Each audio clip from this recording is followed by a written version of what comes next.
contar algumas histórias da Bíblia, não de uma forma assim muito religiosa, né? Eu acho assim como a mitologia grega tem tantas histórias interessantes, a mitologia bíblica também é muito interessante, né? E hoje eu queria falar sobre duas mulheres, né? O nome de uma era Ana e o da outra era Penina. É uma história de um casal, um homem chamava Eucana, né? O nome é feminino, mas o nome dele é Eucana. E ele tinha essa mulher que ele amava, era apaixonado, chamada Ana. Só que ela não podia ter filhos, né? E havia um costume, uma tradição na época, que o homem que tivesse uma mulher que não pudesse ter filho, ele podia ter uma outra mulher. Não para ter uma relação a mais, mas uma mulher que pudesse gerar filhos. Havia essa importância, né? Na tradição judaica de ter filhos. E ele encontra uma mulher chamada Penina, e ela dá vários filhos. O que acontece? Passa vários anos, né? A gente percebe isso lendo a história, que eles iam para um lugar lá, de que eles tinham um ritual deles lá, e todas as vezes essa mulher Penina humilhava Ana demais, porque falava, ó, ele ama você, mas sou eu que lhe dou filhos. E ela chorava pra caramba, todas as vezes. Um dia o marido dela, vendo ela chorar, né, ele servia um banquete especial para ela, né, e ela mesmo assim não se alegrava, e ele fala para ela, mulher, não sou eu melhor para você do que você ter 10 filhos? Aí a mulher chutou o balde, e a história fala que ela foi até lá o lugar onde ficava o altar e ajoelhou lá e começou a clamar a Deus. Até o ponto do sacerdote, que é como se fosse um pastor, um padre, entrar e falar, que é isso, mulher? Você está embriagada tão cedo? E aí ela fala, eu não estou embriagada, eu estou falando para Deus as angústias que está dentro do meu coração. Aí o sacerdote fica um pouco sem graça, assim, um pouco meio, acho que eu dei um fora, e fala para ela, que Deus atenda a tua petição, o teu pedido. E aí o que acontece de interessante, que ela se levanta. E aí a história fala que o semblante dela, o coração dela não estava mais triste. E o que eu queria falar hoje é sobre vitimização. A gente vive uma era assim, um período, não sei se sempre foi assim, de repente sempre foi assim, mas para mim pelo menos é mais perceptível, onde as pessoas sempre estão se colocando como vítimas.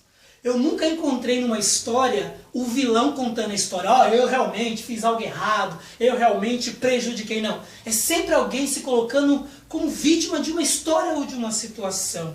E o interessante aqui é que quem é do meio cristão, eu vim do segmento cristão, eu fui pastor por um bom tempo, tal, ainda já acho que sou pastor ainda, tal, mas não estou frequentando o meio cristão hoje, tal, mas acho que sou pastor ainda, vamos ver.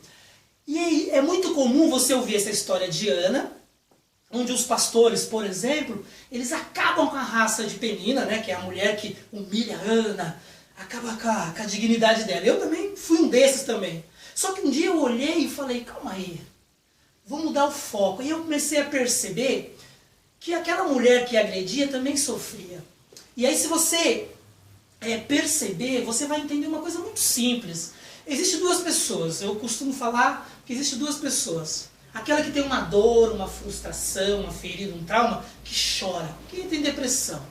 A gente tem uma tendência a mais se compadecer, ter misericórdia, compaixão, ficar com dó mesmo. E tem a outra pessoa que também tem tristeza, melancolia, trauma, feridas, só que ela não chora. O que ela faz? Ela agride, com palavras duras, com gestos, se vingando. Só que também essa pessoa, mesmo sendo tão agressiva, está com dor. Nessa história, você percebe uma mulher, Ana, que tem uma história de amor. Você percebe uma outra mulher que tem filhos. Só que Ana, ela não ligava de ter uma história de amor, ela queria ter filhos, ser aceita pela sociedade. Era uma vergonha naquela época não ter filhos. Penina tinha filhos, mas não tinha uma história de amor. Quando você lê a história, deixa bem claro que o marido gostava muito mais de Ana. Então a gente percebe, lógico que não é todas as mulheres são iguais, nem todos os homens são iguais, mas a gente percebe que as mulheres buscam duas coisas fundamentais na sua vida. Hoje 3, né? Também a vida profissional, mas a gente percebe que a mulher busca ter uma história de amor e busca ter filhos. E aqui você vê uma mulher com uma história de amor e uma outra tendo filhos. E as duas infelizes, uma delas, reagindo da sua forma. Uma reagindo agredindo, outra reagindo chorando. E que eu falei que eu queria... Eu disse que eu queria falar sobre vitimização. Eu percebo que na relação com Deus parece, eu queria que funcionasse, mas não funciona. Enquanto você se coloca na relação com Deus como vítima, vitimizado, coitado, não acontece nada. Mas tem uma hora que você tem que acordar. O texto que eu vou tentar deixar na descrição do vídeo, mostra que por muitos anos aquela mulher humilhava, e por muito tempo aquela mulher teve filhos. Mas um dia ela, como a gente costumava dizer, né, caiu a ficha dela. E ela falou, caramba, e ela foi até a presença de Deus e rasgou o coração. O que eu acho interessante, que quando ela rasga o coração, o sacerdote acha que ela está bêbada, ela se levanta e o texto lá que está escrito essa história diz, o seu semblante, o seu coração não estava mais triste. A mulher que a provocava, que humilhava, continuava lá, o marido que não entendia a dor continuava lá, e ela continuava estéril, mas dentro dela, ela mudou. Aí você vai continuar lendo a história, fala que ela voltou para casa, e aí ela tem uma relação com o marido dela, diz que Deus se lembrou dela e ela engravidou, que teve um filho chamado Samuel. Depois você pode procurar na Bíblia, você vai achar essa história, está em 1 Samuel, é muito interessante essa história. E o que eu queria deixar hoje para vocês, só como meditação, tentando aqui começar esse canal, é perceber que não funciona com Deus, com as pessoas, no casamento, com os amigos, quando a gente se coloca como vítima, como coitado.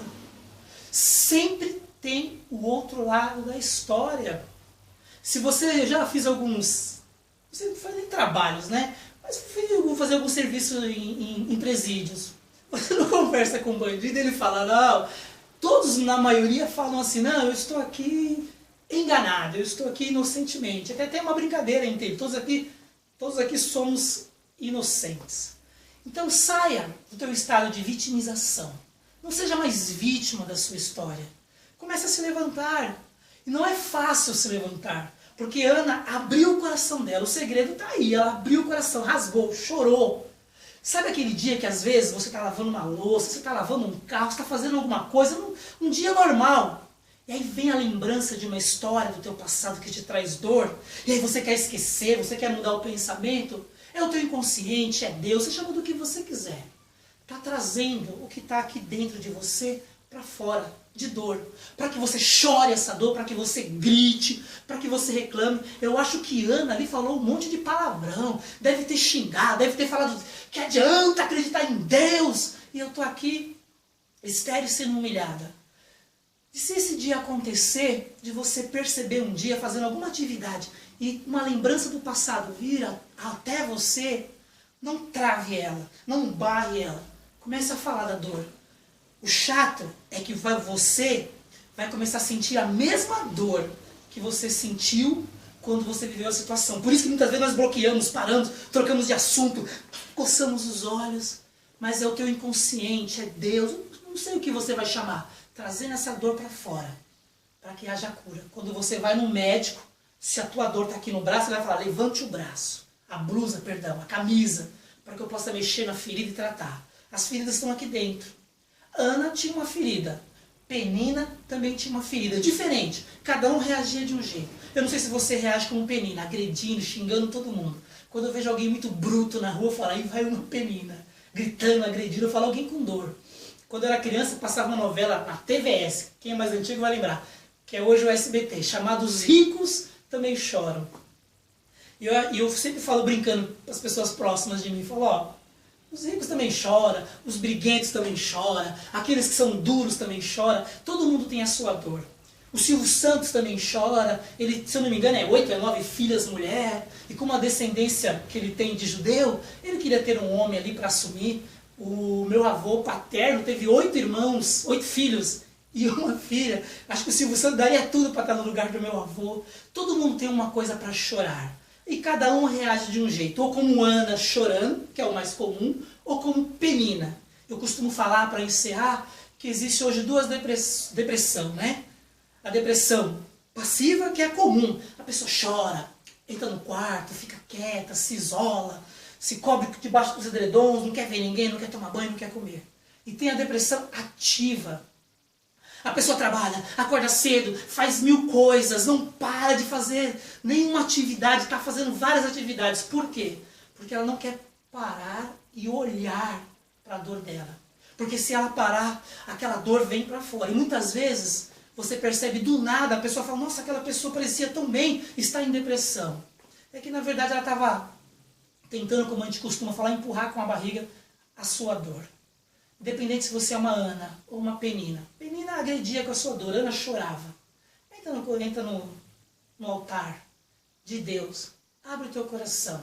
E no dia normal, mais um dia normal, que vinha aquela sensação, você abre o teu coração, chora. Sabe o que vai acontecer? Você vai se levantar como Ana, se levantar, o seu semblante, o seu coração não vai ser mais triste. E aí no dia que Ana teve a relação com o marido, como teve tantas outras, mas naquele dia Deus se lembrou dela porque ela estava curada, não era mais vítima, nem vitimizada por ninguém.